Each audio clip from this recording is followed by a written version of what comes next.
Estimados estudiantes, vamos a continuar con la evaluación que habíamos empezado ya habíamos hecho toda la parte de inspección, palpación y ahora nos toca la parte de percusión, es muy cortito y muy facilito. La percusión dígito digital, que así se llama, lo vamos a ver posteriormente el porqué, produce dos tipos de sensaciones. Un tipo que es la auditiva, que se debe a la sonoridad del pulmón, y la otra la táctil, que se debe a la elasticidad del pulmón.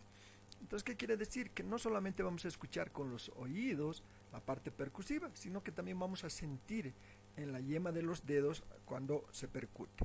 ¿Sí? Es muy importante aquello eh, porque no todos tenemos una gran calidad de oído para determinar el tipo de ruido que vamos a escuchar, entonces vamos a sentir mucho más en las manos.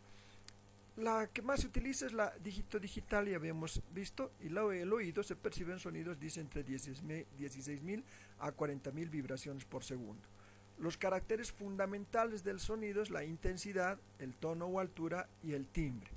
Uno depende de la amplitud de las vibraciones, el otro depende de la frecuencia y el otro depende de la naturaleza. Eso es teoría de la parte de los sonidos. ¿Qué es la percusión? Esta es la dígito digital, que aquí tienen en la figurita, ustedes tienen cómo se debe realizar en realidad la percusión, que es moviendo la muñeca, no solamente toda la mano. Se pone una mano sobre la zona del tórax en este caso y la otra por encima del dedo para percutir el dedo. Si bien en algún caso podemos percutir directamente sobre la estructura, no se recomienda sino percutir en el dedo para que nosotros podamos oír, ¿sí?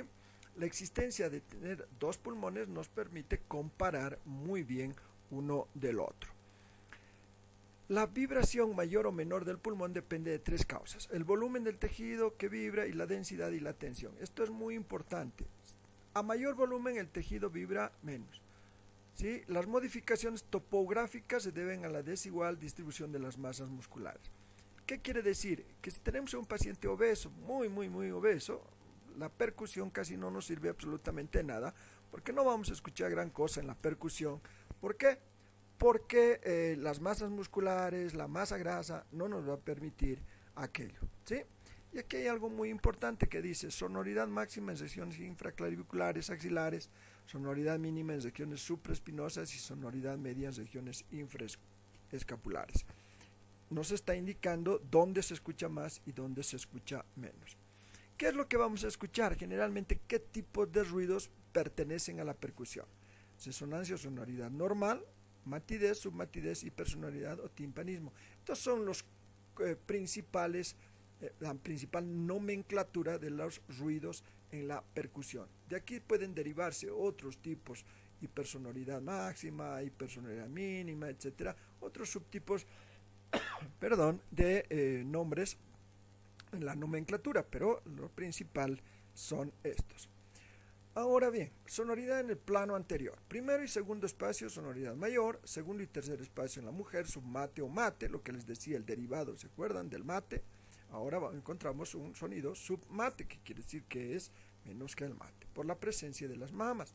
Tercera costilla y tercer espacio izquierdo, submate, por la presencia del corazón. Cuarto y quinto espacio derecho, submate, por la presencia del hígado. Y reborde costal izquierdo, hipersonoro, por la presencia del espacio semilunar de Trough, que es la presencia del estómago, ¿ya? Muy bien, entonces cada uno de estos espacios que estamos mencionando tiene una particularidad de sonido. Vamos a revisar de nuevo.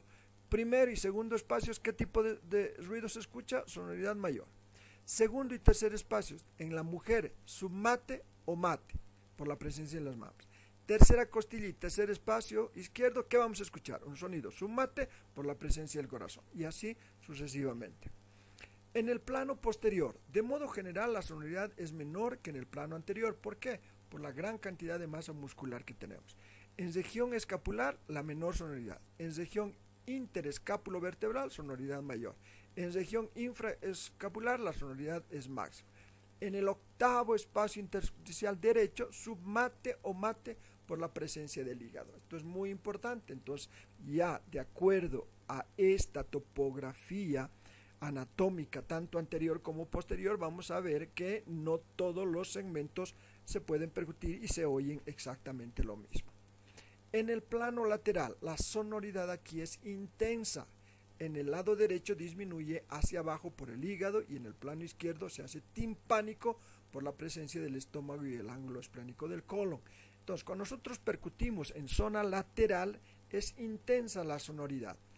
Pero a tomar en cuenta que, por ejemplo, en el lado derecho hacia abajo va a disminuir porque ahí está el hígado y es un elemento anatómico importante donde ya no permite la sonoridad. Pero en cambio en el lado izquierdo se hace más timpánico el ruidito. ¿Por qué? Porque ahí está el estómago o el colon en su ángulo esplénico. La percusión de los huesos del tórax. La clavícula sonora menos en el tercio medio por la presencia de masas musculares. En el esternón sonora por el manubrio y el cuerpo. En la columna vertebral sonora desde la vértebra cervical 7 hasta la dorsal 11. Y en la columna escoliótica aparecen dos áreas de submatidez opuestas a la convexidad lateral de la columna. Esto es muy importante, porque cuando nosotros estamos percutiendo especialmente zonas pulmonares y hay una curvatura anormal de la columna, inmediatamente podemos chocarnos con estar percutiendo columna y no estar percutiendo precisamente en zona lateral pulmonar. Entonces ahí nos damos cuenta mucho más de que esta persona puede tener una escoliosis si es que nosotros no nos hemos dado cuenta por otra razón. Las técnicas de exploración del sonido percutorio pulmonar. De allí se dice percusión del tórax por planos. Esto es muy importante, ¿sí? Comenzando por el plano posterior y siguiendo los mismos pasos y el mismo recorrido explicado en la palpación. Ya habíamos visto en la palpación cómo se realiza toda, empezando de arriba hacia abajo, etcétera, etcétera. Ya habíamos visto, revisemos un poquito aquello, y la percusión se hace exactamente siguiendo los mismos pasos. No he querido poner nuevamente acá porque es alargar la presentación, que no tiene sentido porque ustedes ya lo tienen. Para la evaluación del sonido percutorio pulmonar no se percuten las costillas, nada más es como referencia cuando habíamos dicho las escápulas ni ninguna otra estructura ósea. ¿Por qué? No vamos a escuchar absolutamente nada más que el sonido típico mate del hueso. Antes de comenzar a percutir el plano posterior, pídale a la persona que cruce sus brazos sobre el pecho o que cada brazo cruce la línea media dirigiendo cada mano hacia la rodilla opuesta. Es exactamente lo mismo cuando se hace la auscultación, nada más que esto para la percusión exactamente igual. ¿Cuál es el objetivo? El objetivo es que las escápulas se desplacen hacia afuera y dejen mayor espacio expuesto para percutir. ¿Qué? La zona pulmonar. Si las escápulas se mueven un poquito hacia afuera, nos permiten tener mayor amplitud pulmonar para poder percutir.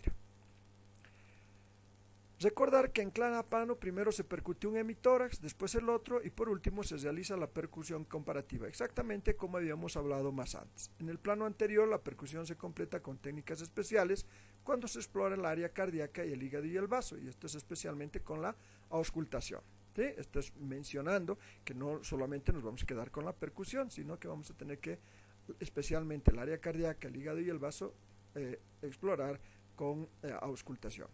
Cuando no se detectan anormalidades del sonido pulmonar, ¿qué se anota? Se anota el resultado de la percusión como sonoridad pulmonar normal.